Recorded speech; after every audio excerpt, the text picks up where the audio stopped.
最近 AI 圈出了个很有意思的事儿 ，DeepSeek 创始人梁文峰的一场内部讲话被泄露了。这场讲话长达将近4个小时，整理成文字以后，大约34000字我都看完了。这次讲话面对的是一群投资人，对 DeepSeek 要融资了，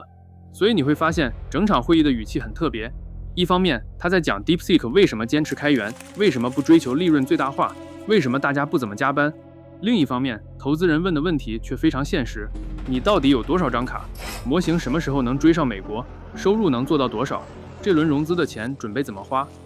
前面是诗和远方，后面是服务器和现金流。会议现场应该有人通过线上接入，主持人在最后甚至专门提醒梁老板讲了很多敏感信息，请大家千万不要外传，包括卡量也千万不要录屏。这种提醒一般就跟婚礼主持人说大家今天少喝一点差不多，基本上已经预告了后面会发生什么。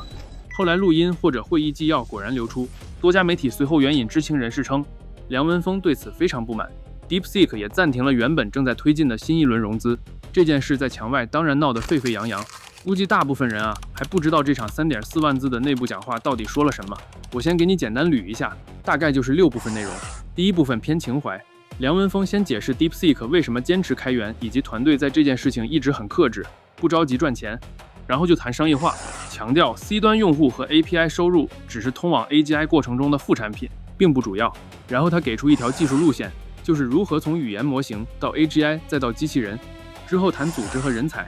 梁文峰认为 DeepSeek 最重要的核心利益不是钱，而是保持团队稳定。其实简单来说就是 DeepSeek 不卷。再往后是整场讲话最关键的部分，他判断中美 AI 真正的差距主要在算力，这个影响其实非常大，所以他们融资没别的，就是买卡，买卡还是买卡。最后是竞争策略，他认为在总体算力差距下，中国短期很难全面超过美国，更现实的目标是用更少算力把技术时差从1-2年缩短到几个月。很多墙外博主对这个讲话分析的结论基本都是唱衰。有人说这份讲话终于暴露了中国 AI 真正的命门，聪明人很多，能用的卡很少。也有人说梁文峰通篇都在讲理想、愿景和克制，听起来有点像把做不起包装成我主动不做。当然更多人的兴奋点在于，你看，果然用的是英伟达的卡，不是说芯片卡脖子了吗？肯定是非法渠道，至少是灰色手段获得的吧。我把这个3.4万字的讲话好好研究了几遍，我认为对我们大众来说，它有没有情怀不关键，这3.4万字里最重要的核心信息，恰恰是一小段看起来有点绕的话，字数也就几百字。梁文峰说，中国与美国最大的差距是资源，也就是算力不足。这不仅让中国训不起最大的模型，也让国内研究人员缺少做实验的机会，实验做得少，人的经验就少，最后人才和算法也会产生差距。也就是说，他认为所谓人才差距，本质上也可能是算力差距长期积累的结果。这句话的信息量非常非常大。大家好，我是被迫帮正确军讲述的张狗剩。接下来我们来分析梁文峰这段关键表达的内在含义。来，划重点。AI 研究不是数学，更像化学，甚至有点像炼丹。在很多人的想象中， AI 属于计算机科学，而计算机科学的底层是数学。数学嘛，主要靠智商。数学怎么研究？一个天才拿一支笔，坐在黑板前面，眉头紧锁3天，突然把粉笔一扔，大喊一声，我懂了。这是大家最熟悉的科学天才的故事，天降猛男，所向披靡。但是今天的 AI 研究完全不是这回事儿。今天大模型的基本架构叫神经网络，它的灵感来自人脑中的神经元，大量简单单元互相连接，每条连接都有一个权重。训练模型就是用海量数据不断调整这些权重，让模型最后能够预测下一个词，识别图片，写代码，解决问题。注意，这里面并没有一套人类能够完整读懂的逻辑程序，但传统程序都是逻辑，每一步都写得清清楚楚，程序员知道他为什么这么做。神经网络不是，你给模型看一张照片，他说这是猫，你问他，请把你内部1000亿个参数刚才发生的全部变化，用一套人类可以验证的因果逻辑解释出来，然后告诉我为什么这是一只猫。他做不到。就像你看见一只猫，立刻知道这是猫，你并没有先测量耳朵角度，再计算胡须长度，然后引用哺乳动物分类学第3章，你就是知道。我如果问你为什么这是一只猫，让你证明这是一只猫，你可能觉得我是个杠精。大模型的很多能力也是这样出现的，这叫涌现。它不是人类通过一条明确公式设计出来的，而是训练以后观察出来的。所以 AI 研究不像证明勾股定理，更像做化学实验，把温度调高一点，试一试，把数据里代码比例增加一点试一试，专家数量从256个变成512个试一试，反正就是各种试。甚至很多时候，最顶尖的团队也不能提前完全证明某种方案一定有效，他们只能根据缩放规律、小规模实验和过去的经验判断，某种方法放到大模型里，最后能不能好使。所以你看，这就是为什么我说 AI 研究更像化学，甚至有点像炼丹或者是炼金术。早年的炼金术士没有元素周期表，也不知道原子、分子和化学键，他们看到矿石能炼成金属，葡萄汁能变成酒，就会觉得那铅再烧一烧，是不是也能变成黄金？研究方法很简单，就是混合、加热、蒸馏、观察颜色和沉淀。这炉不行，下一炉换个配方。理论虽然经常胡说八道，但蒸馏、结晶、过滤这些化学实验方法，确实就是这样一点点积累出来的。现代化学当然科学得多，但仍然高度依赖实验。同一个反应，温度差2度，原料里多一点水，搅拌速度不一样，都可能让结果完全改变。一个老化学家看一眼溶液颜色，就知道这锅大概废了。这不是公式，是用无数次失败换来的手感。所以民科里研究数学、物理的特别多，研究化学的基本没有。物理民科拿纸笔就能宣布推翻爱因斯坦，化学民科随便混几瓶东西，化学可能直接用爆炸来表达反对意见。这个学科是真的要命。还记得前几年那个很时髦的职业叫提示词工程师吗？那时候有人号称年薪几十万美元，核心工作就是研究怎么跟模型说话。你对模型说，请回答这个问题，效果一般。你改成你是一位拥有20年经验的专家，请一步一步思考，效果可能突然变好。为什么？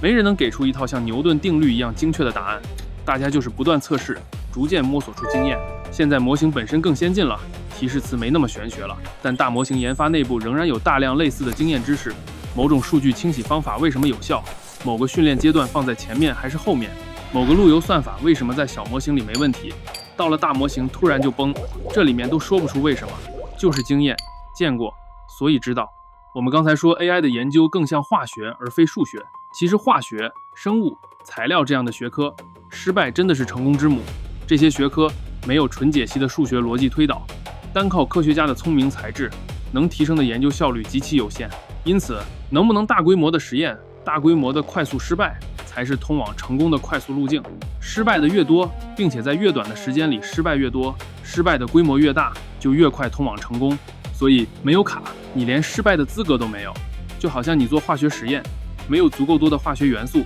你怎么做实验呢？我们平时看到一个模型发布，容易产生一种错觉，某家公司设计了一套架构，准备了一批数据，然后按下回车，训练3个月，模型出炉。现实当然不是这样，在最终那次大规模训练之前，团队要做大量前期实验，模型有多少层，每层多宽，多少专家，每次激活几个专家，训练多少 token， 不同语言和代码占多少比例，等等等等。每一个问题都可能对应几十组实验。假设一个团队有20个值得测试的想法，每个实验要用500张 GPU 跑3天，算力充足的公司可以同时跑20组，3天以后，所有结果都回来，研究员马上进入第2轮。算力不足的公司一次只能跑2组，20组实验要排30天，第1轮跑完，别人已经根据结果迭代了10轮，这还不是简单的3天对30天。AI 实验是一条反馈链，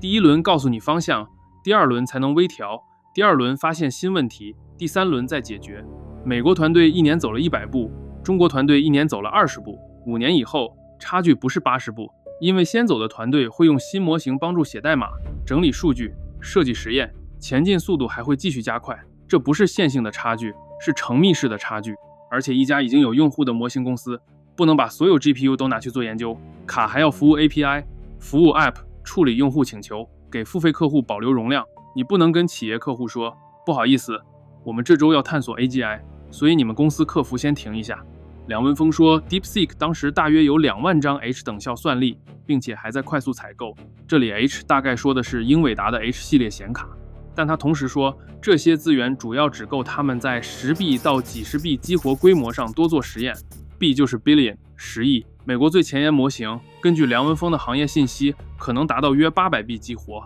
虽然目前还没有哪家跳出来说自己能达到800 B 的激活，但估计是梁文峰找的美国御三家的内部消息。毕竟这个御三家里中国人可是不少，估计还有梁文峰浙大的同学。如果要训练同等规模，他估算需要大约5万张 GB300 或者20万张华为950，而且这还只是正式训练。没有计算前面的研究成本。梁文峰表达的核心意思非常清楚，你确实可以把所有卡集中起来，孤注一掷训练一次大模型，但你没有足够的卡，在训练之前失败100次。而 AI 研究最宝贵的东西，恰恰是失败100次以后得到的经验。所以算力影响的不只是模型参数，它更会影响人的成长。一个美国年轻研究员1年可以跑500个实验，一个中国年轻研究员1年只能排队跑50个。5年以后，你再说2个人智商差不多，这当然没错。但一个人看过2500次真实结果，另一个人只看过250次，请问他们还是同一种研究经验吗？这就像2个外科医生，一个做过5000台手术，一个主要在 B 站看手术录像，你不能说第二个人理论考试分数高，所以临床经验也应该差不多。算力就是 AI 时代的实验室，没有足够的卡，不只是机器跑得慢，而是人没有足够的机会看见未知世界怎样回应自己。讲到这里，中美 AI 竞争的基本态势已经很清楚，美国在前面飞，中国在后面追。梁文峰当然没有说 DeepSeek 放弃超越，他的目标仍然是 AGI， 而且他相信 AI 未来可以加速 AI 研究，就是让 AI 开发 AI， 把这个速度指数级的提上去。但是从他对现实资源的判断来看，中国现在最可行的路线就是别去拿更大的模型去跟人家硬碰硬，应该是去提高单位计算的效率。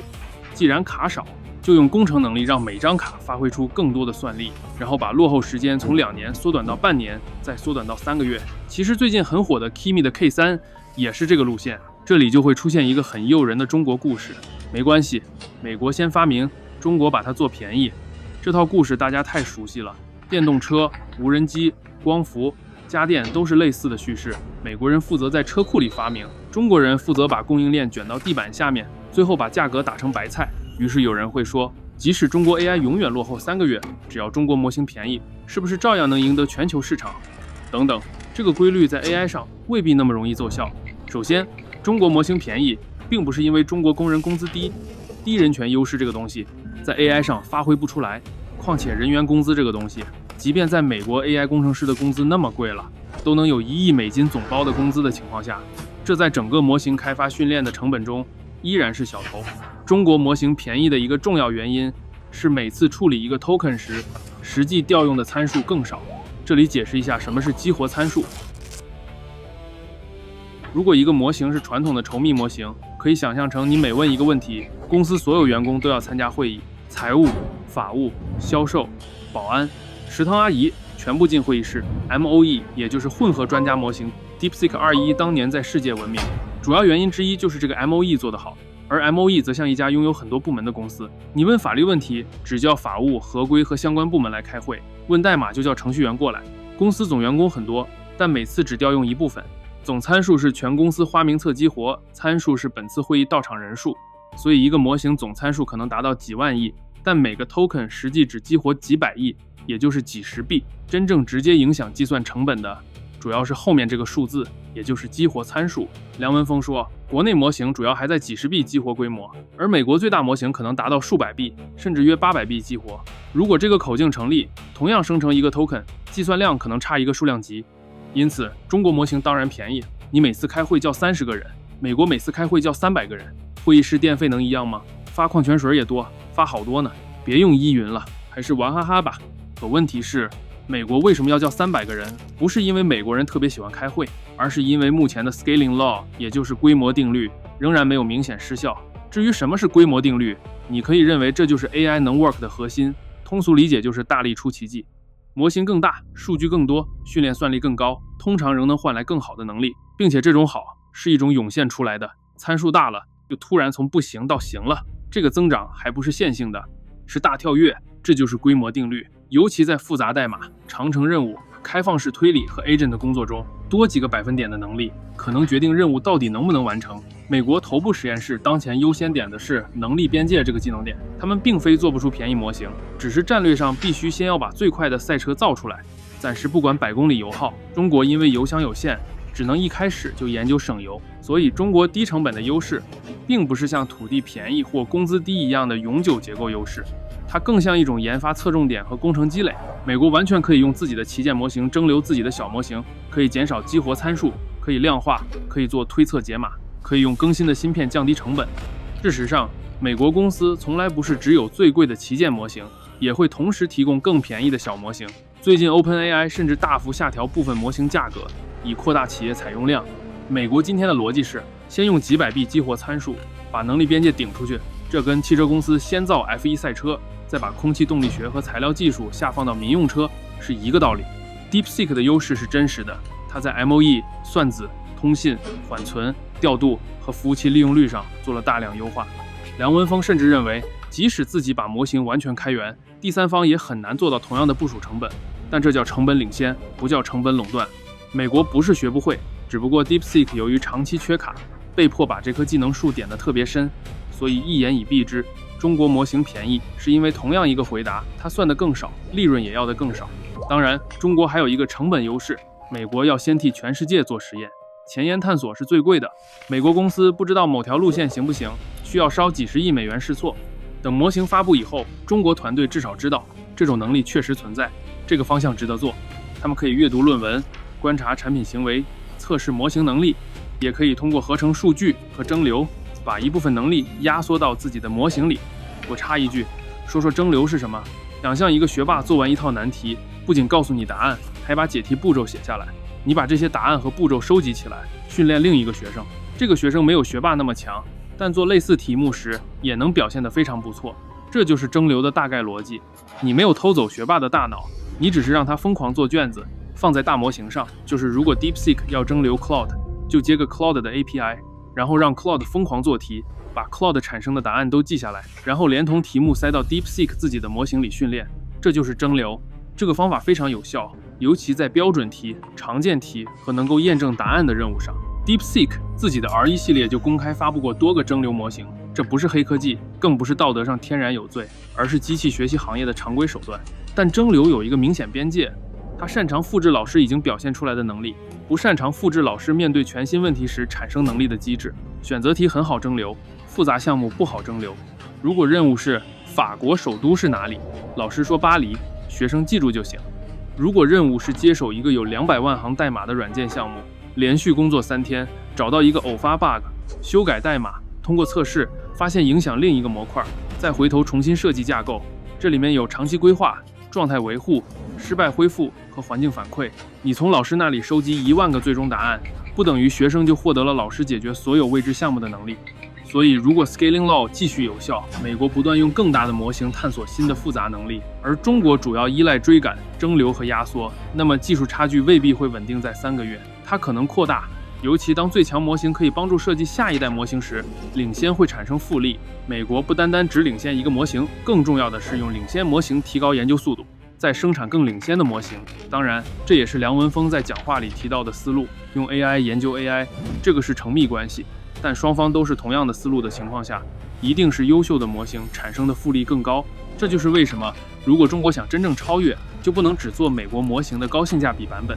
必须出现至少一种结构性变化，例如超越 Transformer 的新的模型架构、新的学习方法、国产算力的重大突破，或者 Scaling Law 本身进入严重的收益递减。否则，最好的情况可能就是永远落后3个月，更坏的情况是本来落后3个月，后来变成6个月。但是哪怕中国真的能够把技术时差稳定在3个月，商业上就一定有机会吗？也未必，因为还有一个比训练语料至少同等重要的东西，真实用户使用模型以后产生的反馈数据。过去的大模型主要吃互联网，网页、书籍、论文、代码、新闻、论坛，能爬的基本都爬了。下一阶段更值钱的，可不是模型再多扒一些营销号了，应该是模型在真实工作时候产生的新数据。一个程序员让 AI 修改代码，测试是否通过；一个律师让 AI 审合同，最后改了哪一条；一个科学家让 AI 设计实验，哪些建议后来被证明可行。这些数据不仅告诉模型正确答案是什么，还告诉公司模型下一步最应该改什么。这就是数据飞轮，模型更好，吸引更多用户，用户更多，产生更多真实任务，任务更多，暴露更多失败，失败被整理成评测和训练信号，使得下一代模型更好，再吸引更多用户。螺旋上升，飞轮一旦转起来，优势会自己强化。有人会说，中国模型便宜啊，海外企业为什么不用？因为企业采购从来不只看 token 价格，它还要考虑数据放在哪里，供应商受哪个国家法律管辖，出了问题能不能追责，会不会突然遭到制裁，政府和客户是否允许使用，内部代码、财务数据、客户资料，能不能交给一家中国公司处理？你确定苹果中国用户的数据放在云上贵州，政府看不到吗？ FBI 让苹果解锁，苹果可以拒绝，我党让苹果解锁，你觉得苹果还敢拒绝吗？我不知道啊，我只是觉得苹果是懂行的。AirDrop 这么个小东西是在什么情况下修改的功能，大家还记得吗？扯远了哈。说回来，一个普通消费者可能为了省$5，什么 App 都敢装，但一家银行不会因为 API 便宜30%，就把全部客户交易数据接到一家存在地缘政治风险的供应商上。AI 已经帮企业节省了80%的人工成本以后，模型本身贵一点未必重要。原来10个人的工作，现在1个人加 AI 就能做。美国模型每月收你$10,000，中国模型只收$2000。你听起来差5倍，但跟省下来的9个人工资相比，这$8000可能只是零头。此时企业更关心的是安全、稳定、法律责任和生态。所以中国模型如果只是便宜20%、50%，甚至2-3倍，很难凭价格穿越政治和信任壁垒。它可能需要便宜一个数量级，或者完全开源、完全私有化部署，让数据根本不经过中国服务器，才有足够强的吸引力。其实我们从现有的收入规模就能真实的看出这个飞轮转速的差距。根据2026年中期的市场估算， Anthropic 的年化收入运行率，也就是 ARR， 一度被估计在$700亿左右， OpenAI 约为近$500亿。中国头部大模型公司智谱2025年的全年收入是7.24亿元人民币，其中云端 API 和开放平台收入约1.9亿元，大部分收入仍然来自企业本地化部署，也就是只有这1.9亿元的业务数据是可以收得回来的。一个是几百亿美元的年化速度，一个是几亿元人民币的全年收入，上千倍的差距了。这个数字背后对应的是有多少客户真的把模型接进了业务，有多少程序员每天用它工作，有多少企业任务不断产生反馈，有多少现金能够重新投入下一轮训练。用户带来数据，用户也带来钱，钱购买算力，算力训练更强的模型，更强的模型吸引更多用户。所以美国的飞轮不是一个飞轮，是3个飞轮焊在一起，模型能力飞轮、用户数据飞轮、收入算力飞轮。那么中国模型未来的商业格局可能是什么？大概率还是以国内市场为基本盘，因为有防火墙，有意识形态，有审查，有政府采购和国产化需要，美国模型很难自由进入中国。与此同时，中国模型进入欧美高价值市场，也会面临数据安全、政治信任和监管障碍，最后很可能形成2个生态。美国模型占据欧美及其盟友的高价值企业市场，中国模型占据中国市场，并在中东、东南亚、拉美、非洲等对价格更敏感的第三方市场竞争。但是中国国内又有一个老问题，消费能力不足，企业软件付费意愿也不够强，大家习惯为一杯奶茶付30块，不习惯为一个真正提高生产效率的软件每月付300块。于是中国企业就只能在功能细节上疯狂内卷。为什么很多中国 App 看上去功能特别多？一个 App 里有聊天、短视频、直播、商城、钱包、贷款、打车、买菜、交水电费，再发展2年可能还能帮你预约火化。欧美 App 经常很简单，一个软件就干一件事，光支付这件事儿就有 PayPal、Venmo、Zelle、Cash App、Apple Wallet、Google Pay， 还有一个神奇的软件叫 Splitwise， 好奇的可以去查一下这个软件是干嘛的，看完你估计会笑出鹅叫，这玩意儿也能做个 APP， 这不是支付宝几十行代码的事儿吗？又扯远了哈。说回来，不是外国程序员不会加按钮，主要是中国市场利润薄，流量贵，用户付费低，每个产品都想把同一个用户从头到脚再炸一遍，模型也可能走上同一条路，底层能力没有明显领先，大家就在语音、皮肤、人物设定和情绪价值上面卷。美国模型替你完成一个复杂科研项目，中国模型可能告诉你，请选择本次回答的声音，林志玲、郭德纲还是孙悟空。我不是说这些产品体验没有价值，当然有，我还真想听听郭德纲给我讲量子物理。中国公司非常擅长把产品做得热闹、顺手、接地气，国内模型在语音、客服、电商、短视频和本地生活方面完全可能做出大量优秀应用，但应用层的繁荣不等于基础模型的领先。百度当年也有搜索，有贴吧，有知道，有百科，有地图，有网盘，产品多得像一桌东北年夜饭。可百度最终没有变成 Google， 为什么？因为 Google 不只是一个搜索框，它背后有全球用户、广告、商业闭环、Chrome、Android、YouTube、云计算、开发者生态，以及长期积累的最优秀工程人才。中国公司可以模仿一个产品，很难模仿整个系统。所以说到最后，判断其实很简单，只要 AI 的核心路线仍然是 Transformer， 仍然依赖 GPU， 仍然遵循 Scaling Law， 仍然需要通过海量实验扩大智能边界，那么中国的所谓弯道超车就很难真正发生。Transformer 是公开的，论文可以看，代码可以学，模型可以蒸馏。当然 Fable 5这代模型其实蒸馏已经不好使了，未来我有机会再系统化讲讲为什么。但是最先进的 GPU、最大的集群、最充分的实验、最复杂的企业数据、最强的商业闭环、最开放的全球人才网络，不会因为论文公开就自动送给你。中国可以追得很快，甚至可以把落后2年压缩成3个月，但追赶和超越是两回事。你跑在别人后面，距离从2公里缩短到300米，当然很厉害，可只要路线仍然由前面的人探索，你就仍然是在看他的背影。真正的超越必须来自改写路线，可能是新的模型架构，不再需要如此巨大的激活参数，可能是持续学习取得突破，可能是新的芯片和计算范式，也可能是 Scaling Law 撞墙以后，算法重新成为最核心的变量。但至少从梁文峰这份讲话透露出来的现实看，这种突破还没有发生。他看到的仍然是语言模型继续 scaling， 仍然没有明显上限。他看到的中美核心差距仍然是资源，他能够提供的中国路径仍然是以更高效率缩短追赶时间。梁文峰这场34000字的讲话，真正重要的洞察不是 DeepSeek 到底开不开源，也不是梁文峰理不理想，而是他无意中说透了一个残酷事实：算力不是 AI 竞争中的一个独立变量，算力决定你能做多少实验，实验决定工程师能积累多少经验，经验影响算法和系统能力，模型能力决定能吸引什么样的用户，用户决定能产生什么样的数据，数据和收入再决定下一轮模型能够获得多少算力，这是一整套连锁反应。所以中国 AI 面对的不只是显卡少一点，而是算力、人才成长、算法经验、全球用户、企业数据、商业收入和生态之间可能形成一个方向相反的飞轮。DeepSeek 的低成本值得尊重，它证明中国工程师能够在极端资源约束下把每一张卡掰成2张用。但是低成本不是永久护城河，美国能够把能力做大，也不是不能在能力验证以后把成本做低。中国如果始终依赖后发优化，就可能永远是那个优秀的追赶者，